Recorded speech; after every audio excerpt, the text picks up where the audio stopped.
Compare yourself to who you were yesterday, not to who someone else is today. Because you need to have a hierarchy of improvement. You need to be aiming for something, and that means you're going to be lesser than people who've already attained along that dimension. So the question is, who should you defeat in the final analysis? And the answer is, you should defeat your former self. You should be constantly trying to do that. And you're the right control for yourself too, because you're the one who's had all your advantages and disadvantages. And so if you want to compete fairly with someone, then you should be competing with you. If you're improving yourself, then what you are doing is competing with your lesser self. And then you might also ask, well, what is that lesser self? And that lesser self would be resentful and bitter and aggressive and vengeance-seeking and all of those things that go along with having a negative moral character. And those are things that interfere with your ability to progress as you move forward through life. So it's very necessary to understand that this is why, I've been stressing this idea of personal responsibility. It's like, well, personal responsibility is to compete with yourself, is to be slightly better than yourself the next day. And it better in some way that you can actually manage, and that's humility. Like, well, I'm a flawed person, I've got all my problems. Could I be as good as person X? It's like not the right question. The right question is, could you be slightly better tomorrow than your currently flawed self? And the answer to that is, if you have enough humility to set the bar properly low, then you could be better tomorrow than you are today. And you might say, well, what's the right way of being in the world, if there is such a thing? And it's not acting according to a set of rules. It's attempting continually to transcend the flawed thing that you currently are. And what's so interesting about that is that the meaning in life is to be found in that pursuit. So I've been laying that out in these discussions too, because it's saying, well, the fundamental issue is that life is tragic and difficult, very tragic and difficult for everyone. And it's also tainted by malevolence, because no matter how things are tragic and difficult, but there's always some stupid thing that you could do or someone else could do that could make it even worse than it has to be. And so that's life. And you need an antidote to that, because that can embitter you.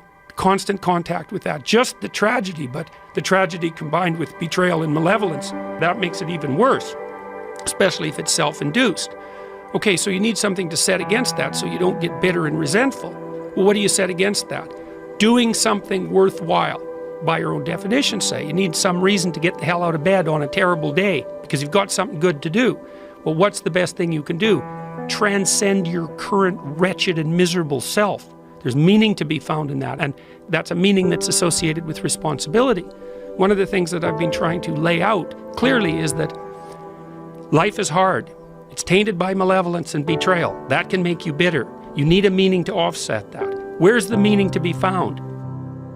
Not in rights, not in impulsive pleasure, but in responsibility. You take responsibility for yourself, so you take care of yourself. If you're good at it, you have some excess left over to take care of your damn family. If you're good at both of those, then you have some excess left over to take care of your community. Those are heavy burdens. You pick up the burdens, you find that's meaningful. The best way to pick up the burden is to continually improve yourself, and that's where the meaning is to be found. And so that meaning is in the continual self-transcendence. That's letting your old self die and the new self be reborn. Even if things are going really well for you now, there's going to be a time in the future where things are rough. You're going to be ill, family member's going to be ill, a dream is going to fall apart, you're going to be uncertain about your employment status. Like the flood is coming, right? The apocalypse is coming. It's always the case in life. And you have to be prepared for it. And the question is how to prepare for it. And the answer to that is to find a way of being that works even under the direst of circumstances. You've got the possibility to slowly raise yourself out of the mire.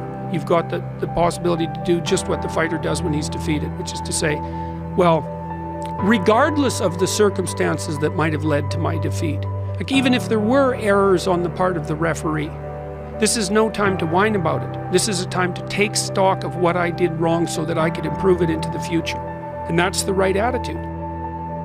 The point is, your best strategic position is, how am I insufficient and how can I rectify that? That's what you've got. And the thing is, you are insufficient and you could rectify it. Both of those are within your grasp if you aim low enough. And I don't mean don't aim, and I don't mean don't aim up, but you have to accept the fact that you can set yourself a goal that you can attain, and there's not going to be much glory in it to begin with. Because if you're not in very good shape, the goal that you could attain tomorrow isn't very glorious. But it's a hell of a lot better than nothing, and it beats the hell out of bitterness, and it's way better than blaming someone else. It's way less dangerous. And you could do it. And what's cool about it, it's one step on a very long journey. And it starts to compound on you. So a small step today puts you in a position to take a slightly bigger step the next day. And then that puts you in a position to take a slightly bigger step the next day. And you do that for 2 or 3 years, man, you're starting to stride. I don't know how many people have come and told me. It's so strange. They said, well, I started making my bed and that made all the difference. It's like, well, yeah, you decided to aim up, man. And the first concrete instantiation of that was that you made your bed. And you think, well, that's nothing heroic. It's like, no, but aiming up is heroic. That's something. And then lowering yourself to the point where you're not above the mess in your room. You know, you're not superordinate to that. You lower yourself so that you straighten up. You're grateful for what you have right in front of you, and you take care of it and you put it in order. It's like all of a sudden things start to get better. And one of the reasons that audiences are responding to what I've been saying in my lectures and what I've been writing about is that I don't tell people that they're okay the way they are. No, I say, no, you could be way more than you are. And they're relieved about that, you see, because if you're in a dark and terrible place and someone says you're okay the way you are, then you don't know what to do about that. It's like, no, I'm not. I'm having a terrible time and I'm hopeless. You're okay the way you are.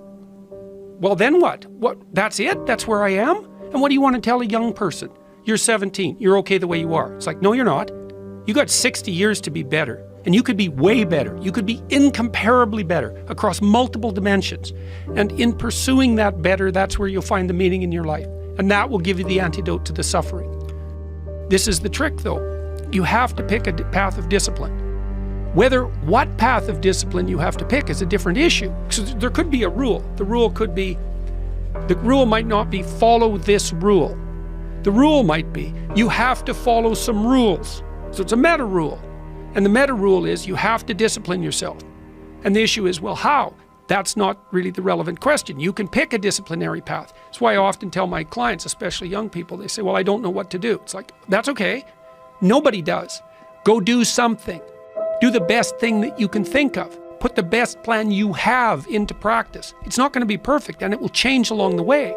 But it will change partly because you become disciplined pursuing the path. And as you become disciplined, you become wiser. And as you become wiser, you become able to formulate better and better plans. So you can start vaguely and confused and develop a plan that's not so great, and you start to implement it. And then you accrue incremental wisdom as you implement your flawed plan. And that enables you to fix the plan. And so that's part of that process of incremental self-improvement as well. Imagine you only have $100,000 to go buy a house. And so you go look at this house and it's like, Jesus, this house, man, it's like it needs a lot of work. It's like, well, that's all you've got. Well, are you going to pretend that the house is okay the way it is? Or are you going to look for where it's rotten and where the plumbing doesn't work and where the stove doesn't work? You have to go and look and see where everything needs to be fixed. And that is harsh, man. And then in order to do that properly, someone has to have taught you, look, you aren't your problems. You're most fundamentally that which, if it confronts its problems, can solve them. And that's the hero myth in a nutshell, by the way. The hero is the person who confronts horrible, chaotic potential and tames it and makes something of it, right? That's the fundamental human story. But the problem is that you have to face what you don't want to face in order to fix it. So you look at all the things about yourself that need to be burned off, that need to be dispensed with. And that, man, especially at the beginning, especially if you're screwed up, that might be like 95% of you. It's not pleasant. But if you know that you're the thing that can transcend your problems, most fundamentally, if you know you're the thing that, if it faces the problems, can transcend them, then you have the faith that would enable you to take stock of who you are.